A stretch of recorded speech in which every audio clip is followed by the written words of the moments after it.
형사사건에 휘말렸을 때 가장 먼저 해야 할 일은 무엇일까요? 바로 내가 어떤 상황에 처해 있고 앞으로 어떤 방향으로 대응해야 할지 정확하게 파악하는 것입니다. 경찰 조사를 앞두고 있다면 더더욱 그렇습니다. 저는 형사사건을 맡을 때 사건 자체에 집중하는 것을 최우선 원칙으로 삼습니다. 성공보수를 전제로 사건을 진행하지 않는 이유도 바로 여기에 있습니다.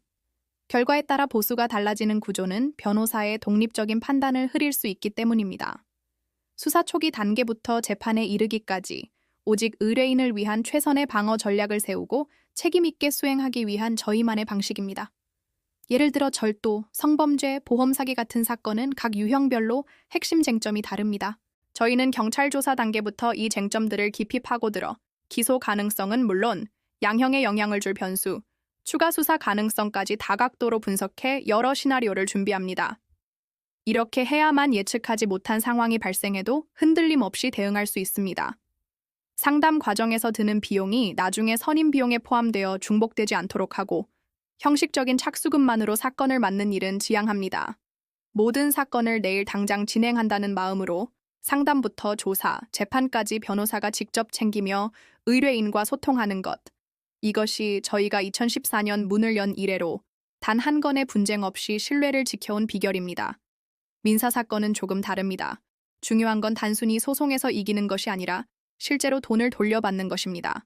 저희는 채권 추심이나 손해배상 사건을 맡을 때 처음부터 상대방의 재산을 파악하고 강제집행까지 내다보는 회수 가능성을 중심으로 사건 전체를 설계합니다.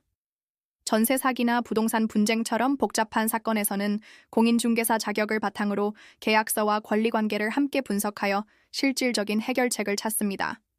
이혼이나 재산 분할, 양육권 같은 가사 사건은 감정 싸움으로 번지기 쉽습니다.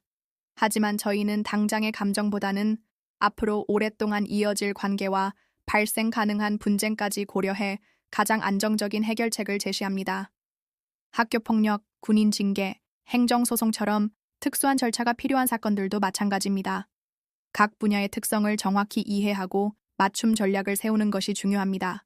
이 모든 과정에서 저희는 형사, 민사, 행정 절차를 따로 보지 않습니다. 출입국 문제와 형사 사건이 얽혀 있다면 이를 하나의 흐름으로 보고 종합적인 해결책을 찾는 시기입니다. 이처럼 사건의 본질을 꿰뚫고 처음부터 끝까지 책임지며 현실적인 최선의 길을 함께 찾아나가는 곳, 바로 법률사무소 아신이 추구하는 방향입니다.